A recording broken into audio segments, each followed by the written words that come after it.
ഇനിയൊരു ജന്മം കൂടി. അധ്യായം 8. നോവൽ തുടർച്ച. മോൾക്ക് കല്യാണത്തിന് താല്പര്യക്കുറവെന്തെങ്കിലും ഉണ്ടായിരുന്നോ? ഒരു പരിഭ്രമം നെഞ്ചിൽ കുലുങ്ങി. അതെന്താ? രാഹുൽ മന്ദഹസിച്ചു. ആഴ്ചയൊന്ന് കഴിഞ്ഞു. ഒരേ കട്ടിലിൽ വെറുതെ കിടന്നുറങ്ങുന്നതന്നെ മാരീഡ് ലൈഫ് എന്ന് പറയാൻ പറ്റില്ലല്ലോ. ഒരു കാര്യം പറയട്ടെ, പാസ്റ്റ് ഈസ് പാസ്റ്റ്. വിട്ടുകളയേണ്ടത് എന്തെങ്കിലും അവിടെ ഉണ്ടെങ്കിൽ കളഞ്ഞേക്കണം. ഇനിയുള്ള ജീവിതം നമ്മുടേത് മാത്രമാണ്. അന്നു മുതൽ അഭിനയിക്കേണ്ടി വന്നു. ഇല്ലാത്ത സ്നേഹം, ഇല്ലാത്ത താല്പര്യം. ക്രമേണ മനസ്സിൽ രാസപരിണാമങ്ങൾ നടന്നു തുടങ്ങി. എതിർക്കാനോ മാറി നിൽക്കാനോ കഴിയാത്ത വിധം അത്രയധികമായിരുന്നു സ്നേഹം, കരുതൽ, ലാളനകൾ. പെണ്ണിൻ്റെ മനസ്സ് പുഴ പോലെയാണെന്ന് വേഗം തിരിച്ചറിഞ്ഞു. കടലിൽ ചേരും വരെയുള്ളൂ സ്വതന്ത്രമായ നിലനിൽപ്പ്. ഭർത്തൃസ്നേഹത്തിൻ്റെ കടലിൽ മുങ്ങി അവൻ്റെ കാമനയുടെ തിരുത്തലകളിൽ പതഞ്ഞുയർന്ന് ഉടലും മുയരും ഒന്നായിത്തീരുന്ന ദാമ്പത്യ ദിനങ്ങളിൽ എന്നോ വെച്ച് താനെന്ന പുഴ അസ്തിത്വം വെടിഞ്ഞു. അതുവരെ കാണാത്ത സ്നേഹത്തിൻ്റെ കടലാഴങ്ങൾ, മുത്തുകൾ, ചിപ്പികൾ, പവിഴപ്പുറ്റുകൾ. രാഹുൽ എന്ന സ്നേഹാരവത്തിലലിഞ്ഞ് മനുവേട്ടനെ മറക്കുകയായിരുന്നില്ലേ? രാഹുലിനെ കണ്ടുമുട്ടുന്നത് വരെയുള്ള തൻ്റെ ജീവിതത്തെ മുഴുവനായി മനസ്സിൽ ഒരു കല്ലറ പണിത് നിഗൂഹനം ചെയ്യുകയായിരുന്നു. തൻ്റെ ആത്മാന്വേഷണങ്ങളെ താൻ തന്നെ പ്രതിരോധിക്കുകയായിരുന്നു. മറ്റൊന്നിനെയും ആരെക്കുറിച്ചും ഓർക്കാൻ താൻ അശക്തിയായിരുന്നു. താലിച്ചരട് കഴുത്തിൽ വീണ സുമംഗലിയായിരുന്നു ഈ വിദ്യയുടെ ജനനം. അന്നു മുതലുള്ള ദിവസങ്ങളുടെ ഓർമ്മകളെ കഴിഞ്ഞ 1.5 വർഷകാലവും ഹൃദയത്തിൽ താലോലിച്ചിട്ടുള്ളൂ.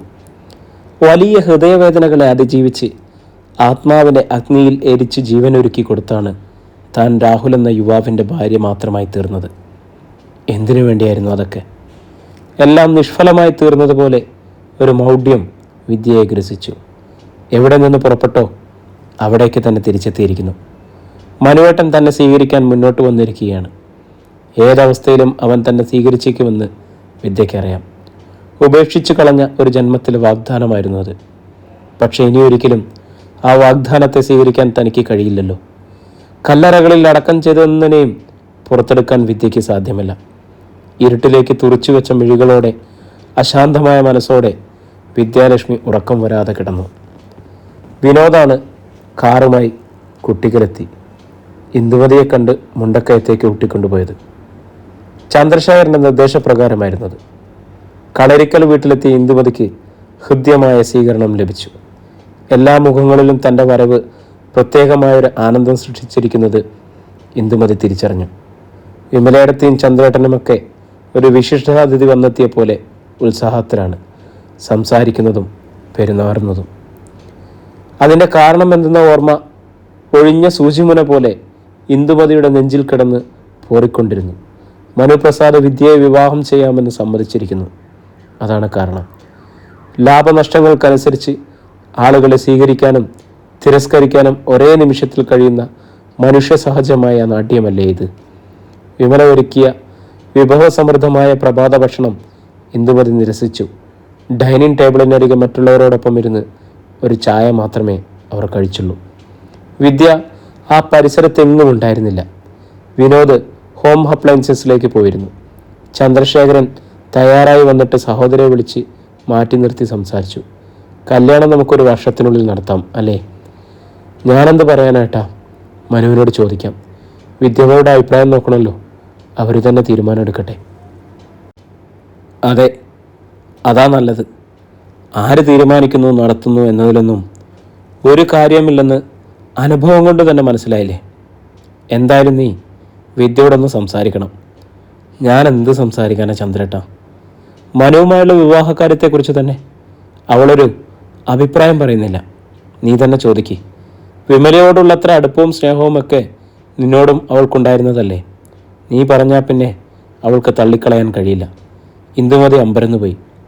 മനുവാണെങ്കിൽ വിദ്യമോൾക്ക് സമ്മതമാണെന്നല്ലോ ഏട്ടൻ പറഞ്ഞത്. ചന്ദ്രശേഖരനൊന്ന് പതറി. എതിർപ്പൊന്നുമില്ല എന്തു. മനുവിനെ തള്ളിപ്പറയാൻ അവൾക്ക് ഈ ജന്മം കഴിയോ? പക്ഷെ ഇങ്ങനൊരു അവസ്ഥയിലായതുകൊണ്ട് ഒരു വൈമനസ്യമുണ്ടാവും. നീ സംസാരിച്ചാൽ മാറാവുന്നതേ ഉള്ളൂ. എന്ത് സംസാരിക്കും? എൻ്റെ മകനെ കല്യാണം കഴിക്കണമെന്നോ?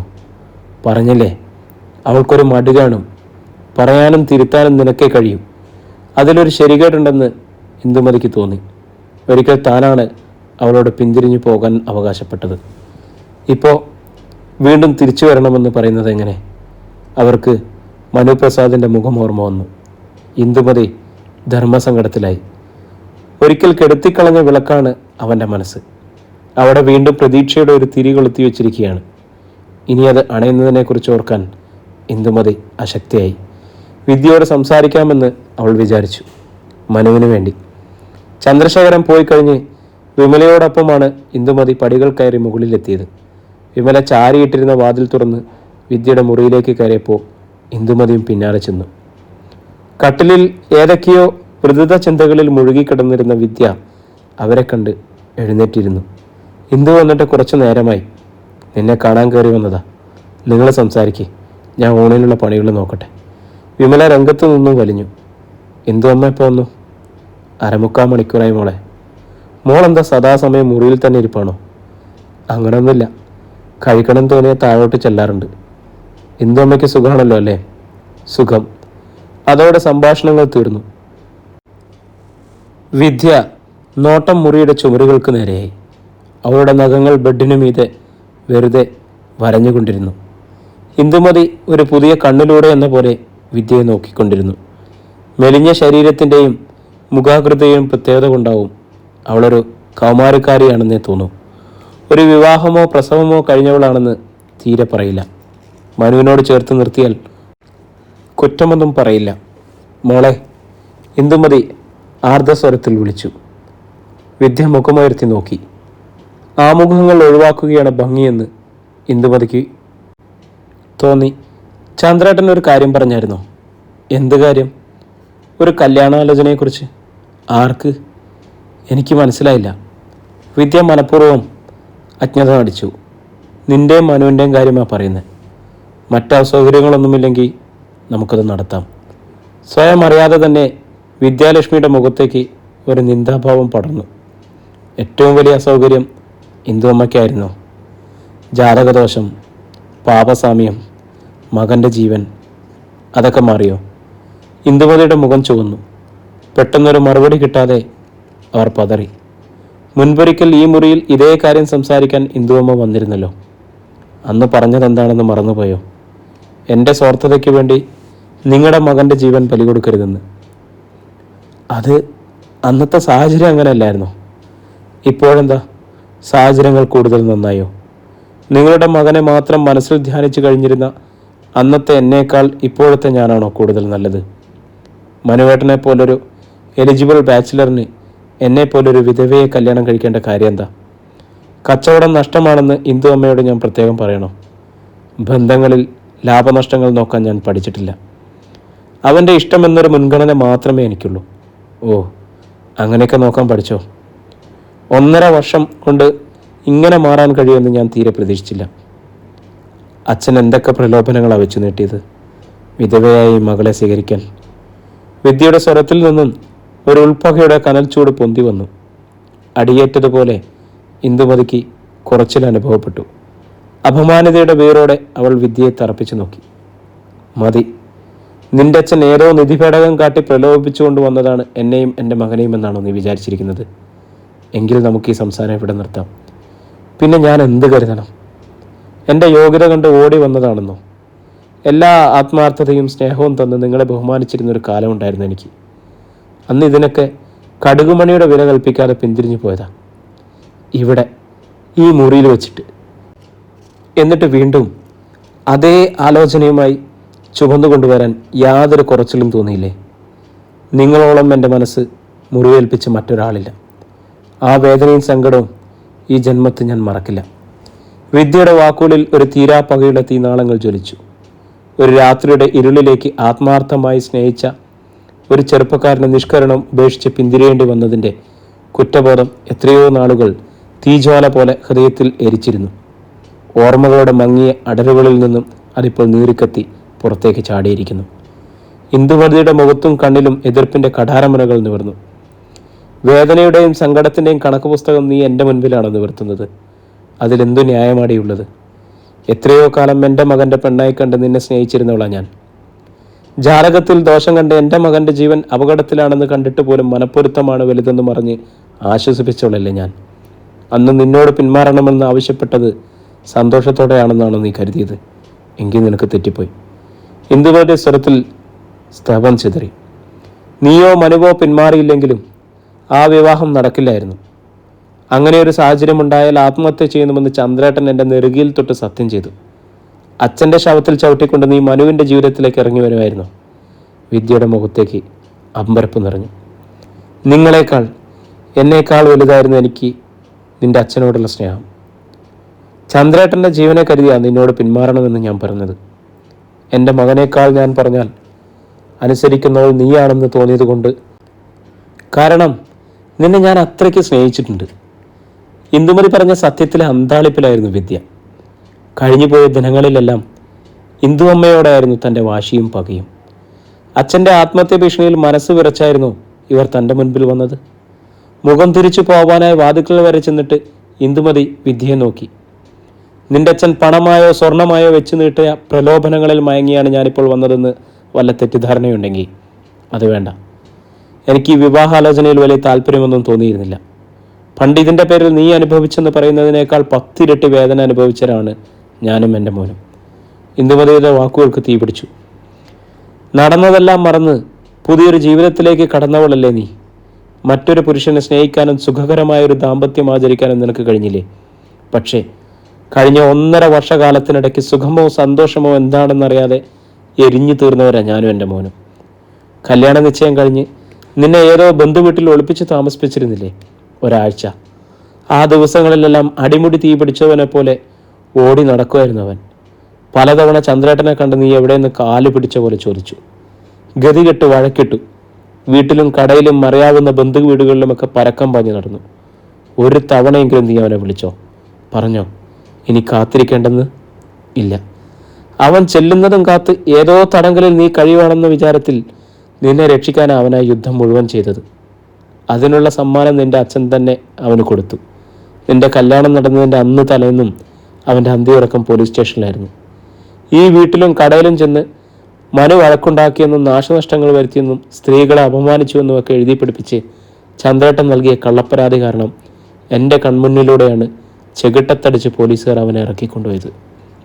വിദ്യയുടെ മിഴികളിലൂടെ ഒരു നടുക്കം പാഞ്ഞുപോയി. അടിയേറ്റ് ചതഞ്ഞ മനസ്സും ശരീരവുമായി തിരിച്ചു വരുമ്പോൾ അവൻ ഒരു കാര്യമേ അറിയേണ്ടതുണ്ടായിരുന്നുള്ളൂ. നിന്റെ സമ്മതത്തോടെയാണോ ആ കല്യാണം നടന്നതെന്ന്. ഉവ്വെന്ന് ഞാൻ പറഞ്ഞപ്പോൾ അവൻ്റെ തല താണുപോയി. അതിനുശേഷം ഒരിക്കലും അവനെക്കുറിച്ച് ഒരു നല്ല ഓർമ്മ എനിക്കില്ല. സ്വന്തം ജീവിതം നരകാഗ്നിയിൽ ലരിച്ച് അവൻ ദിവസങ്ങൾ തള്ളിവിടുന്നത് കണ്ടു നിന്നപ്പോഴും നിന്റെ ജീവിതം നന്നാകണമെന്ന് ഞാൻ ആഗ്രഹിച്ചിട്ടുള്ളൂ. അവനും നിന്നെ ശപിച്ചിട്ടില്ല. ഇന്ദുമതി ഒരു നിമിഷം കിതപ്പടക്കാൻ ശ്രമിച്ചു നിന്നു. അവരുടെ ഞരമ്പുകളെ ഒരു തളർച്ച ആവേശിച്ചു തുടങ്ങിയിരുന്നു. ചന്ദ്രേട്ടനാ വീണ്ടും ഈ ആലോചനയും കൊണ്ട് ഞങ്ങളുടെ അടുത്തേക്ക് വന്നത്. എനിക്ക് ദേഷ്യം തോന്നിയത്. പക്ഷെ മനു പറഞ്ഞു ഏതവസ്ഥയിലും നിന്നെ സ്വീകരിക്കാൻ തയ്യാറാണെന്ന്. അതിന് കാരണം നിന്റെ അച്ഛൻ വെച്ച് കെട്ടിയ സ്വത്തും പണവും ഒന്നുമല്ല, നീ തന്നെയാ. വിദ്യ വേവലാതിയോടെ ഇന്ദുമതിയെ നോക്കി. ഒരുമിച്ച് നടന്ന കാലത്ത് നീ നൽകിയ സ്നേഹത്തിന് അവൻ അത്ര വില കൽപ്പിച്ചിരുന്നു. അതിൻ്റെ പിന്നിൽ സ്വാർത്ഥത എന്തെന്ന് തിരിഞ്ഞ് സ്വയം ചെറുതാവരുതെന്നേ എനിക്ക് പറയാനുള്ളൂ. ഒരു ഗദ്ഗതം ഇന്ദുമതിയുടെ നെഞ്ചിൽ കുടുങ്ങി. മറ്റെന്തോ കൂടി പറയാനൊരുങ്ങിയെങ്കിലും സാധിക്കാതെ സാരിത്തുമ്പുയർത്തി മുഖം തുടച്ചിട്ട് അവർ വാതിൽ കടന്ന് പുറത്തേക്കിറങ്ങിപ്പോയി. പ്രതിരോധ ദുർഗങ്ങളെല്ലാം തകർന്നു വീണ വിദ്യയ്ക്ക് മുൻപിൽ വാതിലിൻ്റെ ദീർഘചതുരാകൃതിയിൽ ഒരു ശൂന്യത മാത്രം അവശേഷിച്ചു. അധ്യായം 13. മുറിക്ക് പുറത്തിറങ്ങിയ ഇന്ദുമതി എവിടേക്ക് പോകണമെന്ന് നിശ്ചയമില്ലാതെ ഒരു നിമിഷം പകച്ചു നിന്നു. കണ്ണുകൾ പുകഞ്ഞു നിറയുന്നു. വിദ്യയുടെ മുറിയുടെ മുൻപിലൂടെ നീണ്ടുപോകും പാസേജിലൂടെ നടന്ന് അവർ അങ്ങേയറ്റത്തെ ജനാലക്കരികിലെത്തി. അഴികളിൽ പിടിച്ചു നിന്ന് അവർ മനസ്താപമടക്കാൻ ശ്രമിച്ചു. അല്പനിമിഷങ്ങൾ കഴിഞ്ഞപ്പോൾ പിന്നിലായി പതിഞ്ഞ കാലടി ശബ്ദങ്ങൾ കേട്ടു തുടങ്ങി. ഇന്ദു അമ്മേ, വിദ്യയുടെ വിളിയൊച്ച. ഇന്ദുമതി തിരിഞ്ഞു നോക്കാതെ അടക്കിപ്പിടിച്ചു നിന്നു. ഇവിടെ നിന്നും കരയരുതെന്ന് അവർ മനസ്സിനെ താക്കീത് ചെയ്തു. വിദ്യയുടെ കൈത്തലം അവരുടെ ചുമലിൽ തൊട്ടു. അവൾ ഇന്ദുമതിയെ തനിക്ക് അഭിമുഖമായി തിരിച്ചു. ഞാൻ വേദനിപ്പിച്ചു അല്ലേ? ക്ഷമിക്കണേ. തെറ്റുപറ്റിയെന്നറിഞ്ഞാൽ ക്ഷമ ചോദിക്കുകയല്ലാതെ വേറെന്താ ചെയ്യുക? വിദ്യയുടെ മുഖത്ത് കുറ്റബോധത്തിനൊപ്പം ഒരു സങ്കടവും തിങ്ങി. എനിക്കറിയില്ലായിരുന്നു നിങ്ങളൊക്കെ ഇങ്ങനെ തകർന്നു വീണ്ടും മുറിവേറ്റ് കിടക്കുകയായിരുന്നു എന്ന്. ഞാനൊന്നും അറിഞ്ഞില്ല, അറിയാൻ ശ്രമിച്ചിരുന്നില്ല, അതാ സത്യം. വിദ്യ മുഖം തിരിച്ചു. കഴിഞ്ഞുപോയ കാലത്ത് ഒരാളെക്കുറിച്ച് ചിന്തിക്കാനുള്ള ശക്തി ഇതുവരെ എനിക്കില്ലായിരുന്നു. ഓർമ്മയുടെ ഒരു ചെറുതീപ്പൊരിയെങ്കിലും മിന്നിയാൽ മനസ്സതിനെ ഒരു കാട്ടുതീയാക്കി മാറ്റും. ഒന്നുകിൽ ഞാനതിലൊരുകി ഹൃദയം പൊട്ടി മരിച്ചേനെ, അല്ലെങ്കിൽ ആത്മഹത്യ ചെയ്തേനെ. രാഹുലിനെ പോലെ ഒരാൾ ജീവിതത്തിലേക്ക് വന്നതുകൊണ്ട് മാത്രമാണ് എനിക്ക് പിടിച്ചു നിൽക്കാൻ കഴിഞ്ഞത്.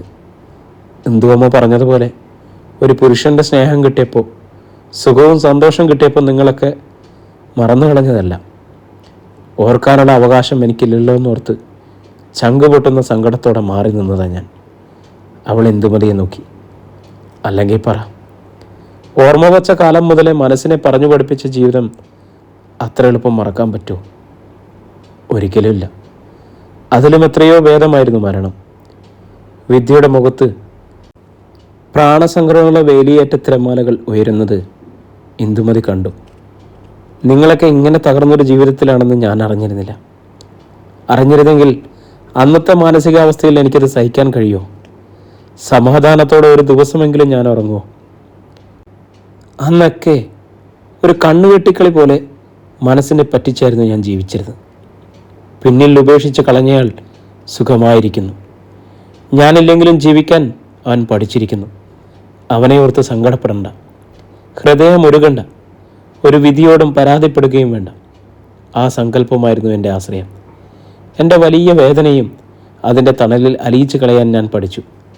അതില്ലായിരുന്നുവെങ്കിൽ എനിക്ക് സ്വസ്ഥത കിട്ടുമോ? സമാധാനം ഉണ്ടാവുമോ? കിതപ്പടക്കി ശ്വാസമടക്കി വിദ്യ ഇന്ദുമതിയെ നോക്കി.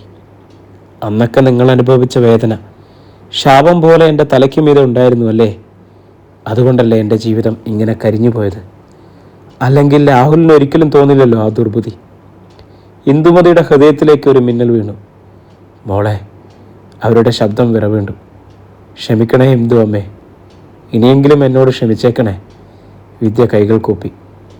ഇന്ദുമതിക്ക് നിയന്ത്രണങ്ങളെല്ലാം തകർന്നു. അവർ വിതുമ്പലോടെ വിദ്യയെ വാരിപ്പുണർന്നു. നിന്നെ ശപിക്കാൻ എനിക്ക് കഴിയോടി? മനുവിന് കഴിയോ? നിന്റെ ജീവിതം നന്നാകണേ എന്നല്ലാതെ ഒരു നിമിഷമെങ്കിലും ചിന്തിക്കാൻ ഞങ്ങൾക്ക് കഴിയോ മോളെ? ഈശ്വര, കണ്ണീരോടെ അവൾ വിദ്യയെ മുറുകെ പിടിച്ചു. തീയേറ്റുവാടിയ തളിർവള്ളി പോൽ വിദ്യ അവരുടെ തോളിൽ മുഖമണച്ചു കിടന്നു. ഇന്ദുമതി അവളുടെ മുടിയിഴകളെ തഴുകി. എൻ്റെ മോള് തന്നെയല്ലേ നീ? ഇനി ഒരിക്കലും സങ്കടപ്പെടാൻ ഞാൻ സമ്മതിക്കില്ല. അന്ന് ഞാനായിട്ട് തട്ടി നീക്കിയ ജീവിതം ഇപ്പോൾ തിരിച്ചു തരിക. വേണ്ടാന്ന് പറയല്ലേ. വിദ്യ മുഖമുയർത്തി ഇന്ദുമതിയെ നോക്കി. കഴിഞ്ഞതൊക്കെ മറക്ക്, എല്ലാം ഒന്നേന്ന് തുടങ്ങാം. അവർ വിദ്യയുടെ വേവലാതി തിങ്ങിയ മുഖം തന്നിലേക്ക് തന്നെ ചേർത്തു. ഉച്ചയ്ക്ക് മുമ്പ് ഇന്ദുമതി തിരിച്ചു പോകാനിറങ്ങി. പോകും മുമ്പ് അവർ വിമലയോട് പറഞ്ഞു, ഇനി അധികം വൈകിക്കേണ്ടെന്ന് ചന്ദ്രേട്ടനോട് പറയണം. വിദ്യ സമ്മതിക്കും, ഞാൻ അവളോട് പറഞ്ഞിട്ടുണ്ട്. വിമലയ്ക്ക് ആശ്ചര്യത്തിനൊപ്പം ആശ്വാസം തോന്നി. രാത്രി കിടപ്പറയിൽ വെച്ച് വിദ്യയ്ക്ക് വിവാഹത്തിന് സമ്മതമാണെന്ന് ഇന്ദുമതി പറഞ്ഞെന്ന് വിമല ചന്ദ്രശേഖരനെ അറിയിച്ചു. വിദ്യ സമ്മതിക്കുമെന്ന് എനിക്ക് ഉറപ്പായിരുന്നു. ഇന്ദുവിനെ നിഷേധിക്കാൻ അവൾക്ക് പറ്റില്ല. വലിയൊരു പ്രശ്നപരിഹാരം സാധിച്ചതിൻ്റെ സമാധാനത്തോടെ ചന്ദ്രശേഖരൻ പറഞ്ഞു. വിദ്യയോട് സംസാരിക്കുമ്പോൾ അവളുടെ തീരുമാനം നന്നായെന്ന് നീ പറഞ്ഞേക്കണം. എന്തെങ്കിലും ഒരു വല്ലായ്മയുണ്ടെങ്കിൽ അത് മാറ്റിയെടുക്കണം. തുറന്ന മനസ്സോടെ പുതിയൊരു ജീവിതത്തിലേക്ക് കടക്കാൻ നീയെ വേണം അവളെ തയ്യാറാക്കാൻ. ചന്ദ്രശേഖരൻ ഭാര്യയെ ഉപദേശിച്ചു. വിമലയ്ക്ക് അനുകൂല ഭാവമായിരുന്നു. ഒരാഴ്ച കഴിഞ്ഞ ഒരു ഒഴിവു ദിവസം ചന്ദ്രശേഖരൻ വീണ്ടും കുട്ടിക്കലെ വീട്ടിലെത്തി. ഇന്ദുമതിക്കൊപ്പം മനുപ്രസാദം വീട്ടിലുണ്ടായിരുന്നു. ചന്ദ്രശേഖരൻ പ്രസന്നമായ മനസ്സോടെ ഇരുവരോടും കുശലാന്വേഷണങ്ങൾ നടത്തി. ചായ കുടിച്ചുകൊണ്ടിരിക്കെ അയാൾ സഹോദരിയെയും മകനെയും വീട്ടിലേക്ക് ക്ഷണിച്ചു. ഈ ഞായറാഴ്ച നിങ്ങൾ രണ്ടുപേരും മുണ്ടക്കയത്തേക്ക് വരണം. നമുക്കെല്ലാവർക്കും കൂടിയിരുന്ന് ചില കാര്യങ്ങളൊക്കെ ചെയ്തുറപ്പിക്കാനുണ്ട്. വേറൊന്നുമല്ല, മനുവും വിദ്യയുമായുള്ള വിവാഹകാര്യം തന്നെ. എന്ന് വേണം, എങ്ങനെ വേണമെന്നൊക്കെ നമുക്ക് ആലോചിച്ചുറപ്പിച്ച് വെക്കാം. ഇന്ദുമതിക്കോ മനുപ്രസാദിനോ എതിർപ്പുകളില്ലാത്തതിനാൽ അത് അങ്ങനെ തന്നെ തീരുമാനിക്കപ്പെട്ടു. ചന്ദ്രശേഖരൻ തിരിച്ചുപോയി. കുറച്ചു കഴിഞ്ഞപ്പോൾ മനുപ്രസാദം പുറത്തേക്ക് പോയി. ഇന്ദുമതി ചൂലുമെടുത്ത് മുറ്റമടിക്കാൻ ഇറങ്ങി. അങ്ങിങ്ങായി കരിയിലകൾ ചിതറിക്കിടക്കുന്നു. വീടിൻ്റെ നിറവും ഭംഗിയും പോരെന്ന് ഇന്ദുമതിക്ക് തോന്നി. പെയിൻറ് മാറ്റിയടിക്കണം. മുറ്റം അല്പം കൂടി വീതി കൂട്ടി കെട്ടിയുയർത്തണം. ഭംഗിയുള്ള ചെടികളും ചെടിച്ചട്ടികളും കൊണ്ട് അലങ്കരിക്കണം. എത്രയോ കാലങ്ങൾക്ക് ശേഷമാണ് പ്രത്യാശാഭരിതമായ ചിന്തകൾ തൻ്റെ മനസ്സിലേക്ക് നിറയുന്നതെന്ന് ഇന്ദുമതി ആനന്ദത്തോടെ ഓർത്തു. പിൻവശത്തെ തേക്കാത്ത കോൺക്രീറ്റ് മതിലിനരികിലൂടെ ചൂലുമായി നീങ്ങുമ്പോൾ ആരോ തൻ്റെ പേര് വിളിച്ചത് കേട്ട് ഇന്ദുമതി തലയുയർത്തി നോക്കി.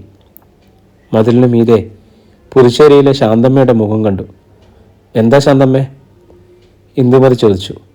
രാവിലെ ആരാണ്ട് വിരുന്നുകാരുണ്ടല്ലോ, ആരാ വന്നത്? ശാന്തമ്മയുടെ കണ്ണുകളിൽ ആകാംക്ഷയായിരുന്നു. ചന്ദ്രേട്ടൻ വന്നതാ. മൂപ്പരുടെ പിണക്കൊക്കെ മാറിയോ?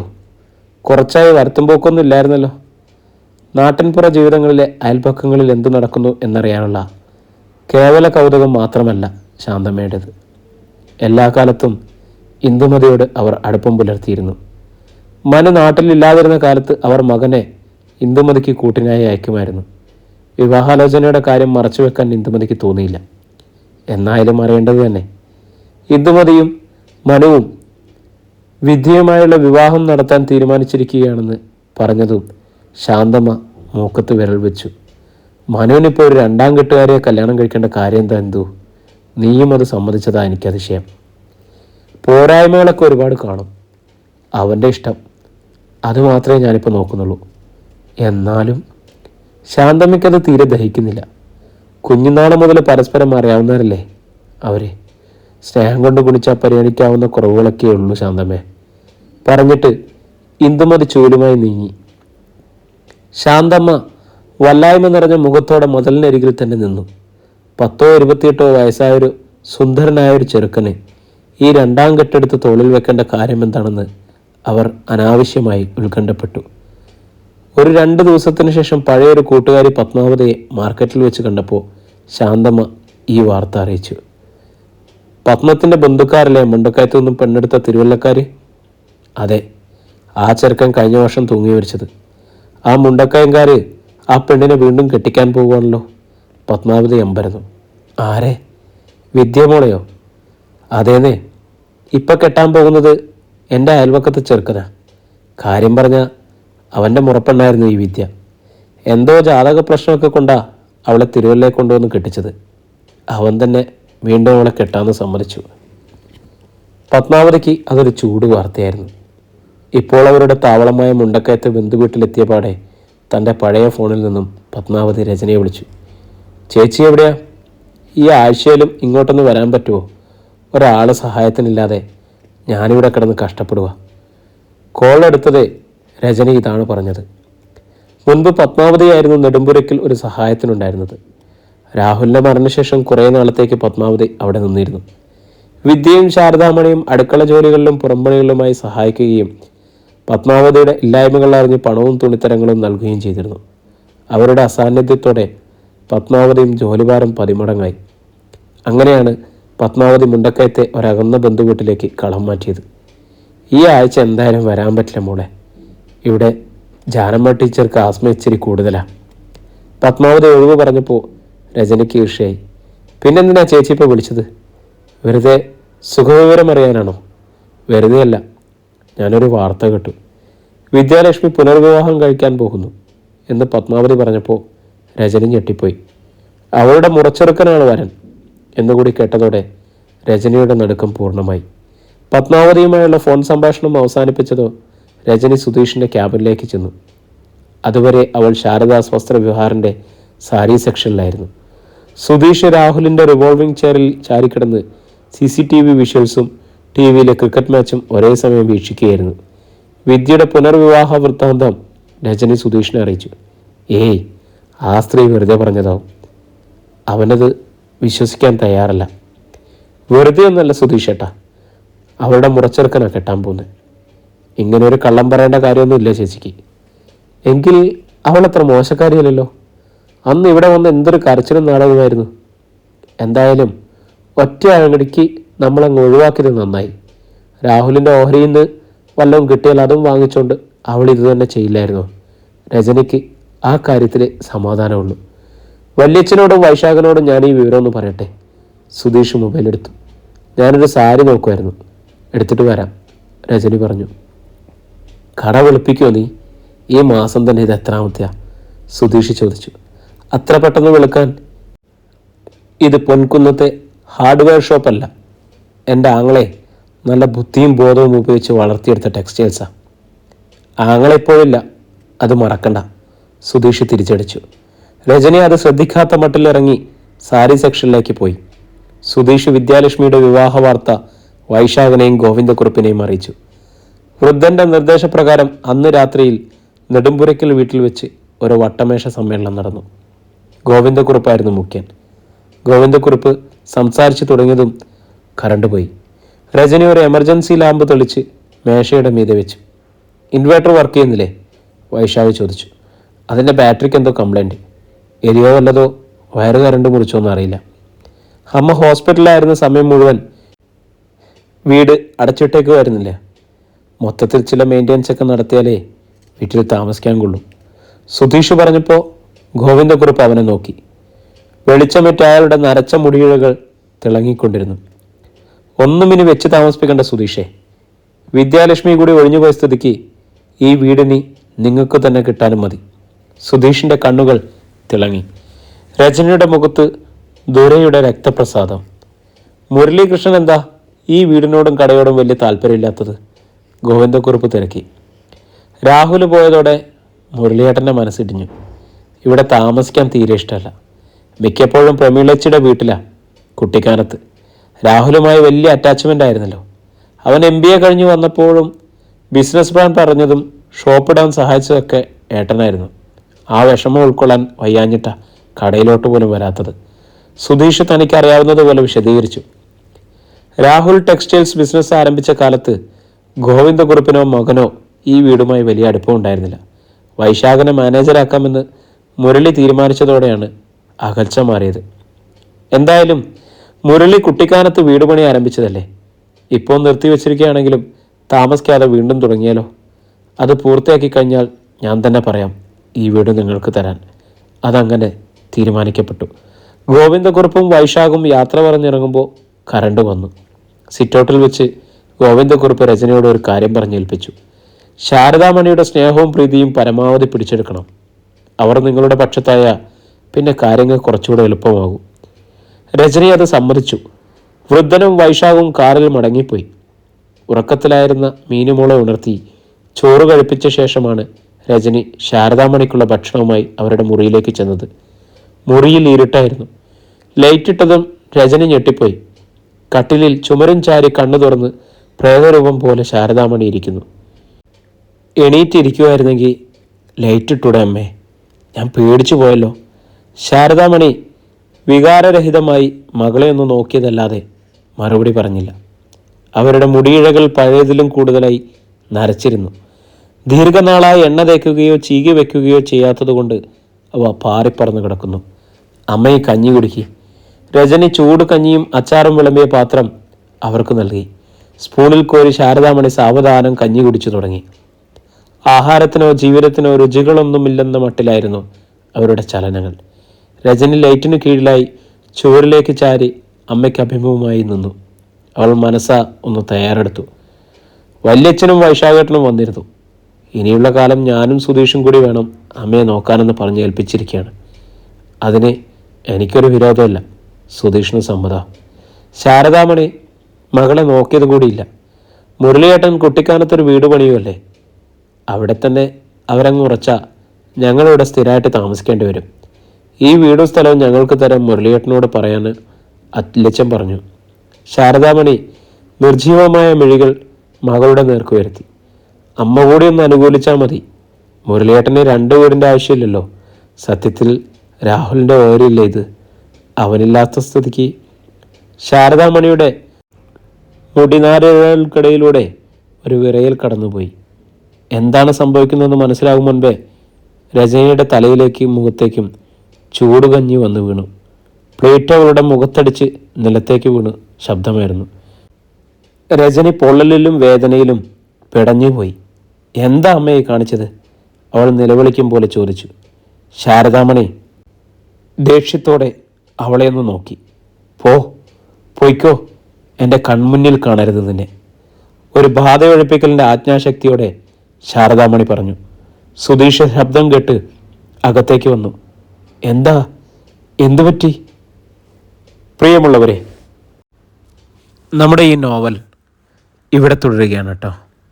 ഇതിൻ്റെ അടുത്ത ഭാഗത്തിനായി നമ്മുടെ ചാനലൊന്ന് സബ്സ്ക്രൈബ് ചെയ്യുകയും ബെല്ലൈക്കൺ അമർത്തുകയൊക്കെ ചെയ്യുക. പിന്നെ നിങ്ങളുടെ അഭിപ്രായങ്ങൾ എന്ത് തന്നെയായാലും നമുക്ക് കമൻ്റായിട്ട് രേഖപ്പെടുത്താനും ലൈക്ക് ചെയ്യാനും മറക്കരുത് കേട്ടോ. അപ്പോൾ വീണ്ടും അടുത്ത അധ്യായമായിട്ട് നാളെ നമ്മൾ കാണും. എല്ലാവർക്കും ശുഭദിനാശംസകൾ.